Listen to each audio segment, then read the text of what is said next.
Hello everyone, good morning. This is me Deepak Ranjan. आज का class मैं आपको बताने वाला हूँ इंग्लिश ग्रामर से जुड़ी उस टॉपिक के बारे में जो टेंस को रिलेट करता है। और मैंने आपको इससे पहले प्रेजेंट टेंस के बारे में, किसके बारे में, present tense and past tense के बारे में फुल डिक्लेरेशन मैंने आपको दे दिया है, जिससे आपको present tense and past tense से जुड़ी वाक्य किस प्रकार से होते हैं और किस प्रकार से मेथड वाइज कैसे क्रिएट किया जाता है मैंने आपको बता चुका।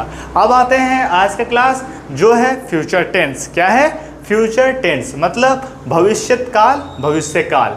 मतलब यह क्या कहेगा कि इस सेंटेंस का क्या मिश्रण होगा जिससे हमें पता चलेगा कि यह फ्यूचर टेंस को डिनोट करता है। तो फ्यूचर टेंस को डिनोट करने का अर्थ है कि हमारे पास सेंटेंस इस तरीके का होगा जिसमें कोई भी काम हमारा एक्चुअल में कब होगा ये नहीं मालूम, बस एक अनुमान होगा।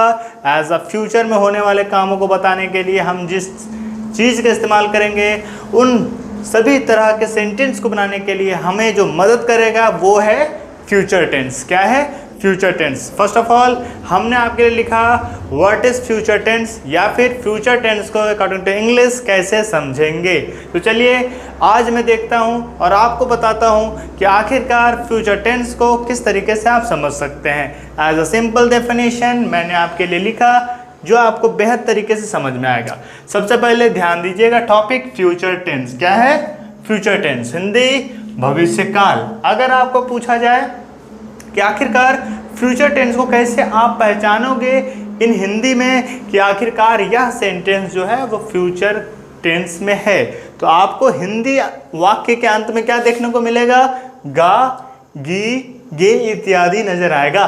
तो समझ में आना चाहिए कि कोई भी काम अभी नहीं हो रहा है, ना तो हो चुका है, ये क्या है, होने वाला है, मतलब होगा। इस प्रकार के सेंटेंस आए तो आपको समझना है कि ये जितने भी हमारे सेंटेंस है वो है फ्यूचर टेंस को डिनोट करता हुआ। क्लियर? तो चलिए स्टार्ट करते हैं डेफिनेशन। किस चीज़ का? तो फ्यूचर टेंस का।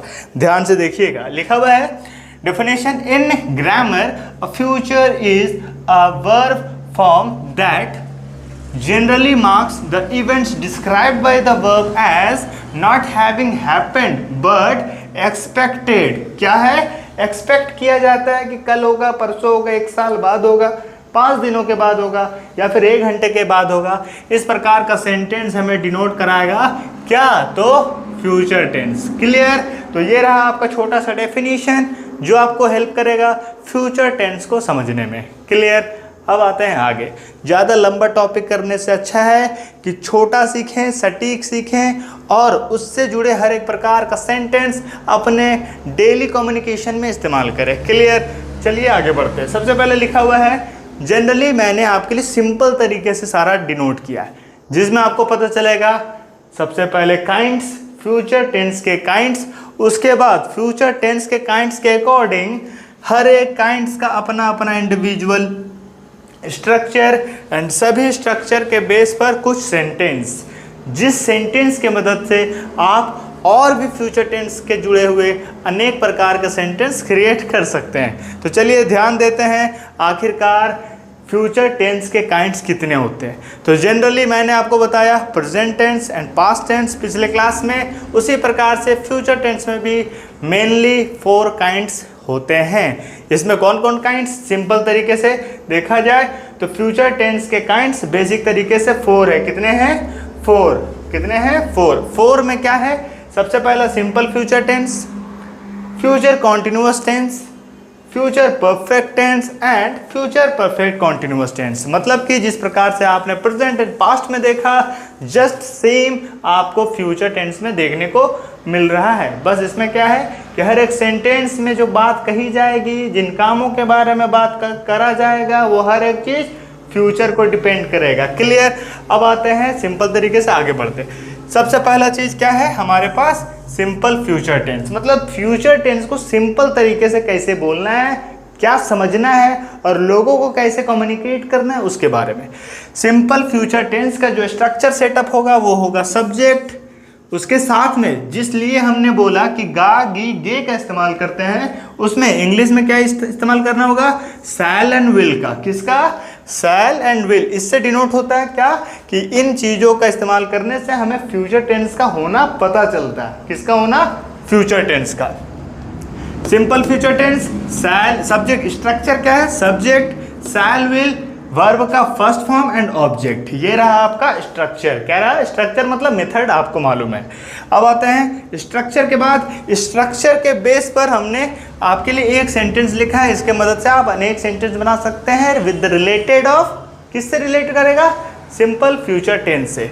चलिए देखते हैं कि subject shell will plus verb का पहला फॉर्म प्लस ऑब्जेक्ट से जुड़ी जो सेंटेंस मैंने आपके लिए लिखा वो क्या है। जैसे कि लिखा हुआ है he will come to the school tomorrow, मतलब कि वह कल स्कूल आएगा।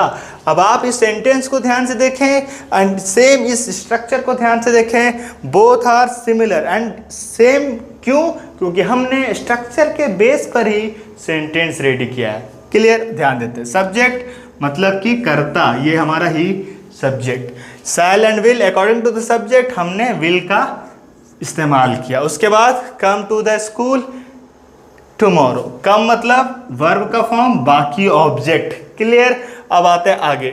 इसी प्रकार से मैंने नेक्स्ट क्या है? फ्यूचर टेंस का सेकंड काइंड्स जो है फ्यूचर कॉन्टिन्यूअस टेंस। कौन सा है? फ्यूचर कॉन्टिन्यूअस, मतलब फ्यूचर भी है और इसमें कॉन्टिन्यूअस के बारे में बात की गई है। तो इससे कैसे पता चलेगा कि फ्यूचर एंड कॉन्टिन्यूअस में हमें क्या पता चलेगा? तो चलिए फ्यूचर कॉन्टिन्यूअस का हम लोग काइंड्स तो देख ही लेंगे। इससे पहले हम क्या करते हैं? स्ट्रक्चर पर ध्यान देते हैं। तो सिंपल फ्यूचर के बाद फ्यूचर कॉन्टिन्यूअस का स्ट्रक्चर अगर देखेंगे तो सब्जेक्ट शैल एंड विल, उसके साथ में बी का इस्तेमाल और बी के साथ वर्ब का फोर फॉर्म, मतलब कि कॉन्टिन्यूअस इज इक्वल टू जारी है। जहां रहा, रही, रहे का जिक्र हो जाता है तो वहां वर्ब का चौथा फॉर्म लगता है। क्लियर? उसके बाद लास्ट में ऑब्जेक्ट। इससे रिलेटेड सेंटेंस क्या है कि आई will be working in the office at that time, मतलब कि आई हमारा सब्जेक्ट, विल हमारा जो हमने फ्यूचर होने का इंडिकेट किया, विल का यूज, उसके बाद विल के साथ बी का यूज, उसके बाद वर्ब का fourth form in the office at the time, मतलब I will be working in the office at the time. Hindi में मैं उस समय कार्यालय में काम कर रहा हूँगा। इस प्रकार के सेंटेंस को बताने के लिए आपके पास क्या है? आपके पास है फ्यूचर कॉन्टिन्यूअस टेंस। अब आते हैं फ्यूचर टेंस का थर्ड नंबर। थर्ड नंबर क्या है? Future perfect tense. क्या है? Future perfect tense. अब आते हैं परफेक्ट टेंस में आपको क्या बताया जाएगा? आपको बताया जाएगा सबसे पहले स्ट्रक्चर है सब्जेक्ट, उसके बाद शैल एंड विल का इस्तेमाल, उसके बाद हैव का इस्तेमाल, किस चीज़ का? हैव का, उसके बाद वर्ब का third form and last object. Simple तरीके से मैंने सेंटेंस भी लिखा है, सब्जेक्ट विल एंड हैव के बाद हमारा V3 द और हमारा जो काम है वो। अब आते हैं सेंटेंस को पूरा करते हैं। लिखा हुआ है she will have submitted the assignment by tomorrow, मतलब क्या है कि वह कल तक अपना असाइनमेंट जमा कर देगी। ये कंफर्म नहीं है। और इतना चीज़ आप ध्यान दीजिएगा कि कभी फ्यूचर कंफर्म नहीं होता है, ये जस्ट एज इमेजिन होता है, हम कंफर्म नहीं बोल सकते हैं। क्लियर? इसी तरीके से आपका नेक्स्ट पॉइंट जो है future perfect tense, according to the structure मैंने यहाँ आपके लिए सेंटेंस क्रिएट किया, she will have submitted the assignment by tomorrow, Hindi में वह कल तक अपना असाइनमेंट जमा कर देगी। क्लियर? अब आते हैं फ्यूचर टेंस का लास्ट काइंड्स जो है आपका फ्यूचर परफेक्ट कॉन्टिन्यूअस टेंस। क्या है? ये फ्यूचर तो है लेकिन परफेक्ट भी है एंड कॉन्टिन्यूअस भी है, सबका मिक्सचर है। इसमें क्या होगा कि इसमें लास्ट में समय भी आ जाएगा। क्या आ जाएगा? समय। और समय आना मतलब कोई भी काम में एक समय डिनोट कर दिया जाएगा, जैसे एक साल से, एक दिन से, या फिर सुबह से, या फिर पिछले संडे से। इस प्रकार से समय को इसमें कोई भी सेंटेंस में अंदर डाल दिया जाएगा। अब आते हैं फ्यूचर में जो हमारा फ्यूचर परफेक्ट कॉन्टिन्यूअस टेंस है, इसका स्ट्रक्चर क्या होता है? स्ट्रक्चर है आपके पास सब्जेक्ट शैल एंड विल, उसके साथ हैव, उसके साथ हैव के साथ क्या लगना है? बीन। यहाँ हमारे पास क्या लगा था? बी, लेकिन यहाँ क्या लगा? बीन। उसके बाद वर्ब का फोर्थ फॉर्म, समय को बताने के लिए फोर एंड सीन्स, उसके बाद जो आपके पास ऑब्जेक्ट है। क्लियर? अब आते हैं अकॉर्डिंग टू द सेंटेंस, आपको स्ट्रक्चर से ही मदद लेना है जिससे आप सेंटेंस क्रिएट करोगे। सबसे पहला सब्जेक्ट, सब्जेक्ट के बाद विल एंड शैल का इस्तेमाल, हैव के साथ में बीन का इस्तेमाल, उसके बाद वर्ब का फोर्थ फॉर्म मतलब रनिंग ऑन द ट्रेडमिल, मतलब जिस चीज़ के हिसाब से आप काम कर रहे हैं वो, अब समय को बताने के लिए फोर का इस्तेमाल, और उसके साथ क्या समय है वो, एक दिन, 2 दिन, 1 घंटा, 2 घंटा, सभी। अब आते हैं अकॉर्डिंग टू द स्ट्रक्चर, आपके पास जो सेंटेंस है वो क्या है।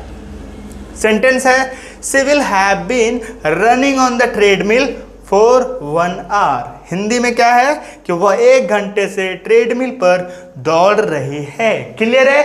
मैंने अभी आपको बताया कि जब भी आप फ्यूचर टेंस को समझेंगे, किसको समझेंगे, फ्यूचर टेंस को, तो आपको ध्यान देना है क्या कि आपके पास हिंदी पहचान में गा, गी, गे इत्यादि होना चाहिए। और अगर आपके पास ये भी मालूम है कि फ्यूचर टेंस के जो काइंड्स होते हैं वो बेसिक तरीके से 4 होते हैं, जो है simple future, future continuous, future perfect continuous.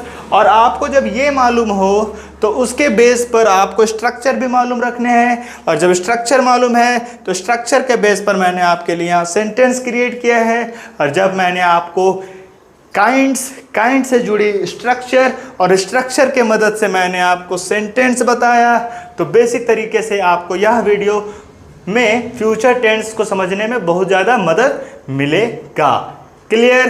तो आज का क्लास केवल फ्यूचर टेंस से जितनी भी जानकारी आपको आज मैंने दिया, अगर आपको किसी प्रकार से समझने में दिक्कत हो रही है या हुई हो तो आप उस चीज़ को हमारे वीडियो में कमेंट करें और हमें अपनी प्रॉब्लम बताएं। क्लियर। आज का क्लास केवल फ्यूचर टेंस।